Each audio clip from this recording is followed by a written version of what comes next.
Assalamualaikum warahmatullahi wabarakatuh. Waalaikumsalam warahmatullahi wabarakatuh. Sebelum pelajaran dimulai, kita berdoa dulu. Dipimpin ketua kelas. Siap gerak. Berdoa mulai. Selesai. Selamat pagi. Untuk hari ini, hari apa ini? Senin. Ini yang tidak masuk ya Pak? Ada berapa? Saya absen dulu ya. Yang tidak masuk hari ini satu. Lupa siapa lagi? Terus nggak ada yang menggunakan surat. Cuma berapa tadi ya? Dua. Nah, dua. Sekarang pelajarannya langsung ya. Kemarin kita membahas tentang teks drama. Masih ingat nggak teks drama kemarin? Kalau drama kemarin unsurnya ada berapa? Ada dua. Yang pertama apa? Nah, unsur intrinsik dan unsur ekstrinsik. Kalau unsur intrinsik drama itu apa? Unsur yang terdapat di dalam drama atau unsur yang membangun di dalam. Sedangkan yang ek berarti luar dari drama. Intrinsiknya meliputi apa kemarin drama?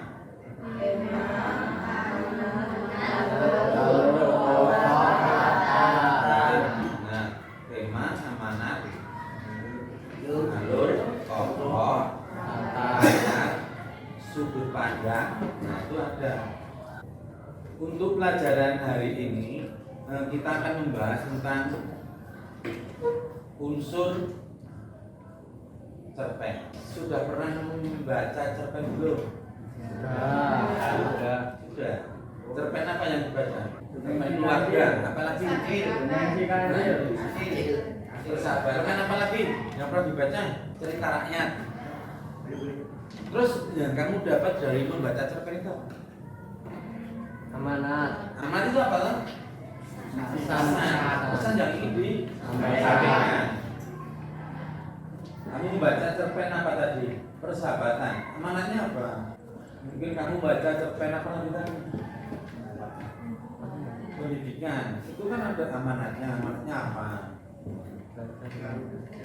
Nah, apakah kamu mau jadi pemeran utamanya? Tokoh utamanya? Mau tidak jadi tokoh utama dalam cerpen itu? Alasannya apa? Kamu mau jadi tokoh utama. Alasan kamu mau jadi tokoh utama apa? Tertarik. Selain itu yang tertarik. Nah, mungkin karakternya sama. Apalagi karakter sama. Mungkin bukan terkenal. Iya. Kenapa kamu ingin menjadi tokoh utama? Apa cuma mau jadi pembaca saja? Membaca saja biar bisa menikmati hasil karya.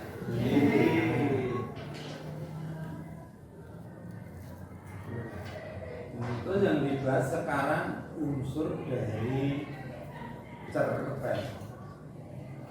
Tadi drama unsurnya ada dua. Sekarang unsur cerpen ada berapa? Unsur cerpen. Nah, di sini jawab dua, yang lain berapa? Berapa? 5. Di sini jawab 2, belakang jawab 5. Unsur cerpen berapa? Unsur cerpen ada 2. Nah, apa? Unsur cerpen ada 2 apa? Unsur intrinsik dan unsur ekstrinsik. Sama seperti pada apa tadi? Drama kemarin. Unsur intrinsik cerpen, yaitu unsur yang membangun dari dalam cerpen sendiri, atau unsur yang terdapat di dalam cerpen. Sedangkan unsur apa? Ekstrinsik berarti unsur yang terdapat di luar, atau dengan kata lain unsur yang membangun dari luar karya sastra itu sendiri. Yang kita bahas nanti yang unsur intrinsik. Cerpen apa? Cerita pendek. Terus cerita pendek yang berisi tentang kisah cerita cerita pendek yang berisi tentang kisah cerita yang lebih dari 10.000 kata. Pada umumnya cerpen memberikan pesan yang dominan. Itu menurut dari KBBI. Apa KBBI? Kamus Besar Bahasa Indonesia. Kamus Besar Bahasa Indonesia. Terus menurut ahli nanti berbeda lagi.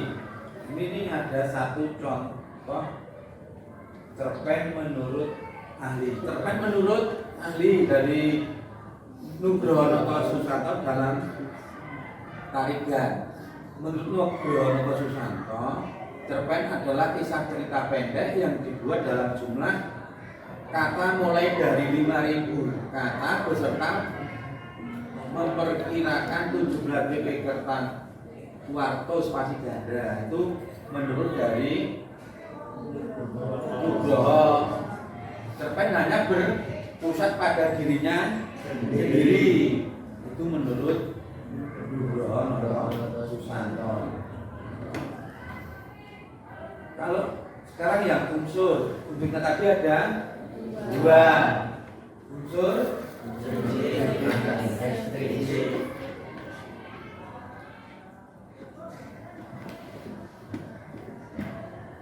Nah sekarang unsur cerpen ada 2, unsur intrinsik dan ekstrinsik. Unsur dari dalam dan dari luar. Yang dari luar meliputi apa? Dari luar bukan tema. Ayo. Dari luar meliputi apa? Mungkin bisa biografi pengarang yang ekstrinsik. Biografi pengarang. Apalagi sosial budaya pengarang. Itu unsur yang ekstrinsik yang akan kita bahas nanti. Unsur intrinsiknya berarti apa? Unsur yang terdapat di dalam. Ini unsur ekstrinsiknya dulu. Berarti apa? Unsur yang terdapat di luar atau unsur yang membangun di luar cerpen. Terdapat latar belakang dari masyarakat.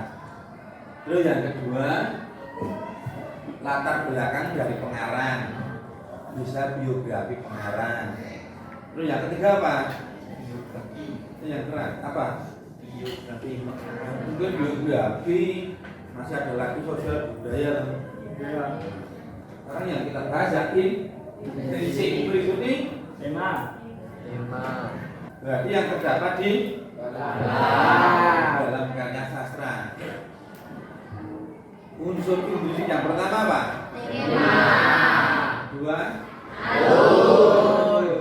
Ketiga seri. 4 amanat. 5 apa? Tokoh. Terus watak. Sudut pandang atau point of view. Apalagi itu unsur dari cerpen yang terdapat di dalam intrinsik. Tema apa tema? Unsur pertama yang ingin disampaikan Penulis. Terus yang kedua, alur. Alur itu apa? Jalannya cerita. Sudah paham alur. Nah, alur itu jalannya cerita. Alur sendiri nanti dibedakan menjadi 3. Pertama apa? Maju. Kedua, mundur. 3, campuran. Kalau alur maju, contohnya ya, mungkin diawali dari dia itu lahir, dewasa, sampai meninggal. Itu menggunakan alur maju. Kebalikan dari maju, mungkin bisa diawali dari tokoh itu meninggal, tua, dewasa, nah baru balita. Itu yang menggunakan alur mundur. Kalau campuran bisa apa? Alur campuran. Nah, mungkin dari dewasa dulu, terus meninggal baru lahir. Atau dari dewasa, lahir, meninggal. Itu yang alur campuran. Sudah paham ya tentang alur? Terus yang ketiga, setting atau tempat kejadian. Tempat kejadian. Setting sama dengan apa? Latar, tempat kejadian. Mungkin settingnya bisa mungkin bisa siang hari, mungkin bisa malam, mungkin bisa pagi, mungkin bisa di sawah, mungkin bisa di rumah tempatnya. Sudah paham setting? Paham. Nama lain setting apa tadi? Latar. Setting sama latar sama. Terus amanat. Nah ini amanat. Amanat apa? Pesan yang disampaikan. Pesan yang ini disampaikan. Misal sebuah cerpen. Jadi apa? Contoh cerpen yang sudah pernah dibaca tadi, persahabatan. Kamu baca semua, kamu cari amanatnya apa? Pesan yang ini disampaikan penulis kepada kamu apa? Itu nanti ada. Setiap cerpen nanti memiliki amanat. Pesan yang ini disampaikan. Misal pesan yang ini disampaikan pada cerpen persahabatan tadi apa? Mungkin bisa kan? Jangan memandang sahabat dari luar. Mungkin bisa dilihat dari dalamnya. Bisa mana? Tokoh dalam cerpen. Tokoh apa tokoh? Pemeran. Ada tokoh utama. Tokoh utama adalah selain tokoh utama, sampingan tokoh pembantu. mungkin tokoh pembantu.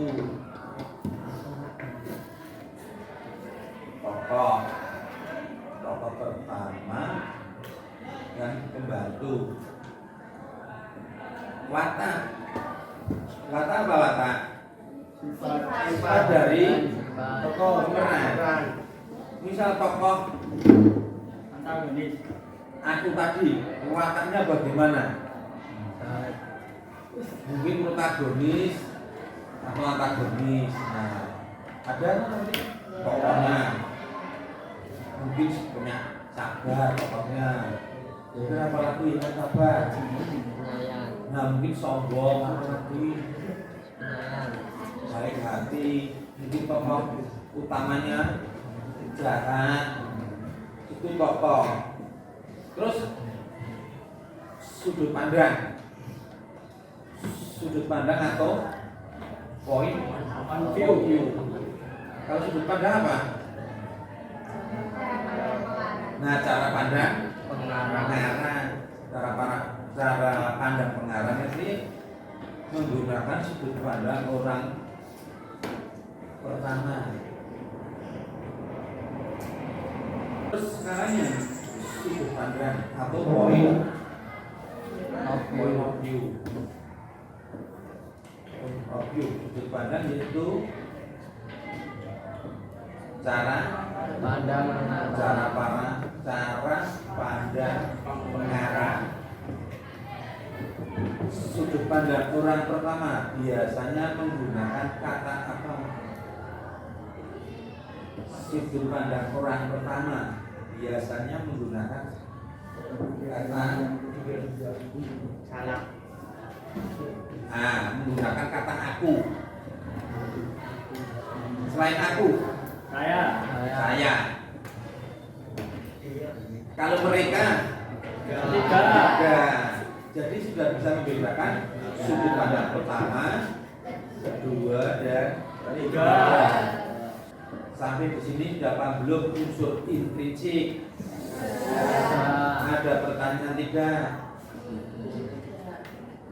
Ada pertanyaan tidak? Tidak ada. Sekarang ada sebuah video tentang cerpen. Silakan diamati. Nanti kamu analisis. Video itu nanti saya kasih teksnya juga. Jadi ada video, ada teks. Silakan diamati dulu videonya. Coba sekarang silakan bentuk kelompok. Satu kelompok 5 orang aja.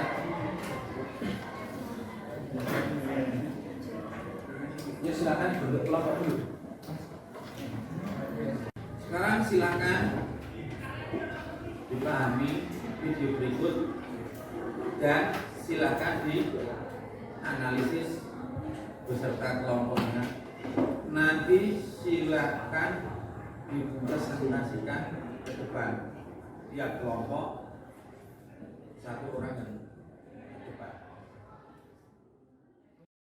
Di sebuah desa ada seorang ibu yang baru saja melahirkan. Setelah melahirkan, ibu itu ingin melihat keadaan bayinya. "Bisakah saya melihat bayi saya?" pinta sang ibu kepada bidan.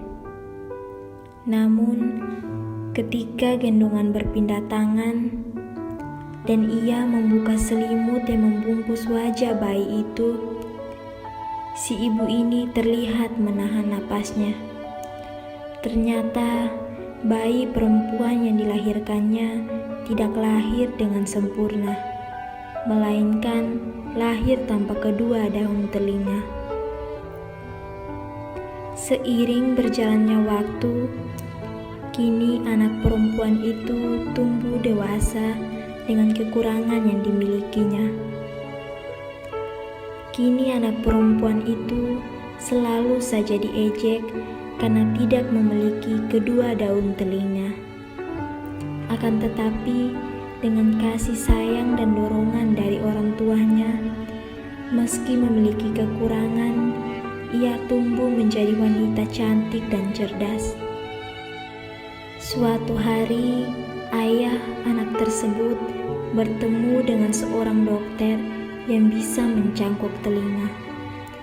"Saya percaya bisa memindahkan sepasang telinga untuk putri Bapak, tetapi harus ada yang mau mendonorkan telinganya," kata si dokter. Maka orang tua anak perempuan itu mulai mencari-cari siapa yang akan mendonorkan telinganya. Beberapa bulan berlalu dan tibalah mereka memanggil anak perempuan itu. "Nak, seorang yang tak ingin dikenal telah mendonorkan telinganya padamu. Kami harus segera mengirimmu ke rumah sakit untuk dilakukan operasi," kata si ayah. Operasi berjalan dengan sukses. Ia pun terlihat seperti lahir kembali.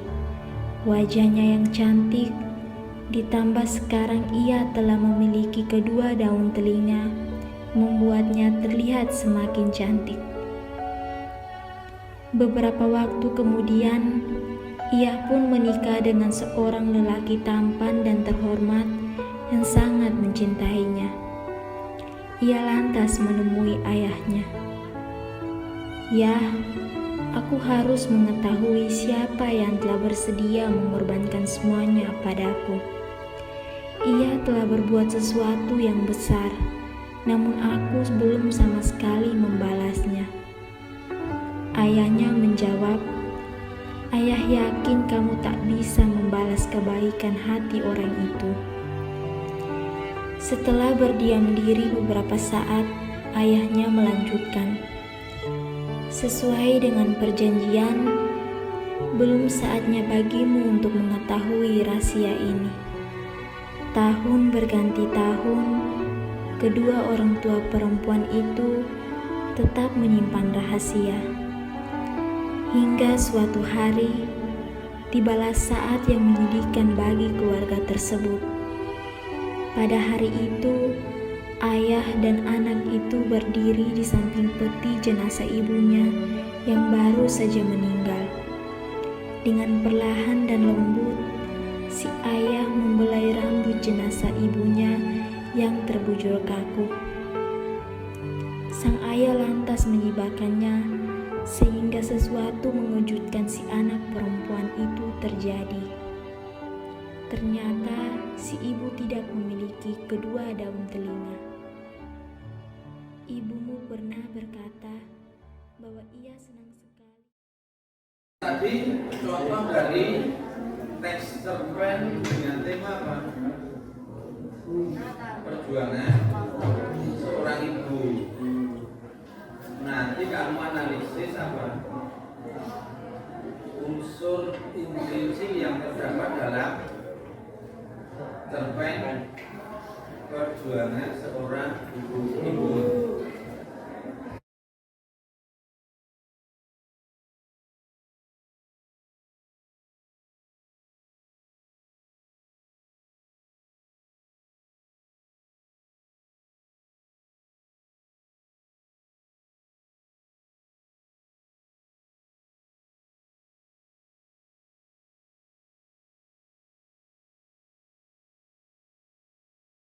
Berikut hasil analisis dari kelompok 1. Dengarkan jawaban dari kelompok 1.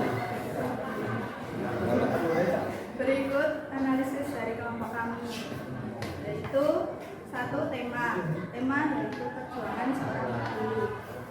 Yang kedua, tokoh terdiri dari ibu, ayah, adik perempuan, dokter, dan bidan. Berikut adalah hasil diskusi kelompok kami. Tema perjuangan seorang ibu. Bukti kutipan seorang ibu yang melahirkan dan mendonorkan telinganya untuk putrinya. Latar tempat di sebuah desa, rumah sakit, dan sekolah. Suasananya sedih. Tokoh seibu, bidan, anak perempuan, ayah, dan dokter. Bukti kutipan seorang ibu yang melahirkan bayinya dibantu oleh seorang bidan dan ibu serta ayah yang menemukan seorang dokter yang dapat mencengkokkan telinga anak perempuannya. Alur maju. Bukti kutipan mulai dari anak dilahirkan, dewasa, lalu menikah. Sudut pandang orang pertama dan ketiga. Bukti kutipan menggunakan kata saya, percaya, ya. Amanat, sayangilah kedua orang tuamu karena banyak jasa dan pengorbanan mereka yang tidak kamu ketahui dan tidak dapat kamu balas dengan cara apapun. Demikian hasil diskusi dari kelompok saya. Berikut adalah hasil analisis dari kelompok kami tentang unsur intrinsik dalam cerpen perjuangan seorang ibu. Tema: bukti kutipan perjuangan seorang ibu. Latar: bukti kutipan suatu hari di sebuah desa terpencil. Alur maju dimulai dari anak lahir sampai anak menikah.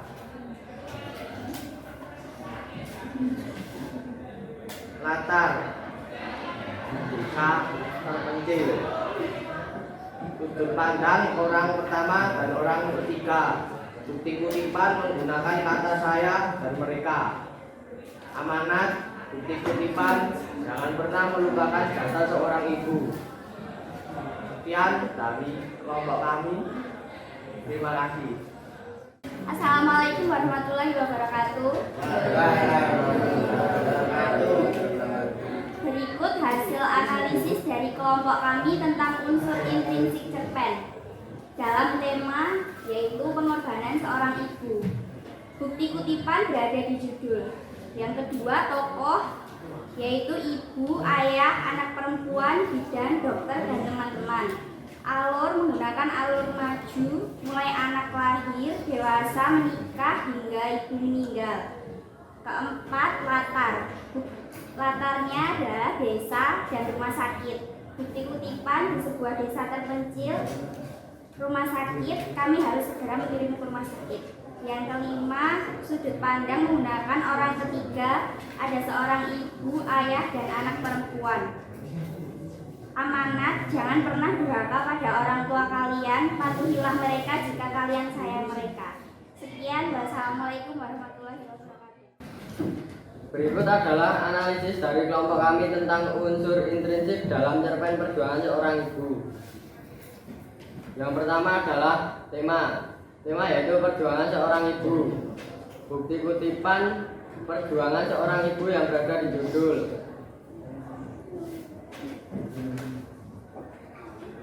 Yang kedua, tokoh ibu. Bukti kutipan ada seorang ibu yang baru saja melahirkan bayinya. Ayah. Bukti kutipan ayah yakin kau takkan bisa membalas kebaikan hati orang yang telah memberikan telinga itu. Dokter. Bukti kutipan seorang dokter yang bisa mencangkokkan telinganya. Bidan. Bukti kutipan di sebuah bidan terdekat rumahnya. Alur maju. Bukti kutipan dari dilahirkan, tumbuh dewasa hingga menikah. Latar tempat desa. Bukti kutipan di sebuah desa terpencil. Sudut pandang yaitu sudut pandang orang pertama. Bukti saya percaya bisa. Orang ketiga, bukti kutipan, ia pun menikah. Amanat, jangan pernah melupakan jasa seorang ibu. Bukti kutipan, jangan pernah kalian menyakiti perasaannya yang membuat mereka meneteskan air mata. Sekian analisis dari kelompok kami. Assalamualaikum warahmatullahi wabarakatuh. Jadi unsur intrinsik yang terdapat di dalam teks apa tadi? Pengorbanan seorang ibu meliputi apa? Yang pertama tema. Temanya apa? Perjuangan seorang ibu. Perjuangan seorang ibu. Terus kedua, tokoh. Tokohnya meliputi ibu, anak, ayah, dan dokter. Terus yang ketiga, alur. Menggunakan alur maju. Seorang bayi dilahirkan, tumbuh menjadi dewasa, akhirnya menikah. Latarnya di desa, rumah sakit. Sekarang sudut pandang dalam teks cerpen perjuangan seorang ibu menggunakan sudut pandang orang pertama, menggunakan kata saya. Apalagi aku. Amanatnya apa? Jangan pernah melupakan jasa orang tuamu. Itu amanat, pesan yang ini disampaikan. Mungkin nanti amanatnya tiap kelompok berbeda. Ada pertanyaan tidak? Tidak ada. Sudah paham belum? Unsur intrinsik. Nah, untuk pelajaran hari ini saya akhiri sampai di sini. Kalau tidak ada pertanyaan, saya tutup. Cukup sekian. Wassalamualaikum warahmatullahi wabarakatuh. Waalaikumsalam warahmatullahi wabarakatuh.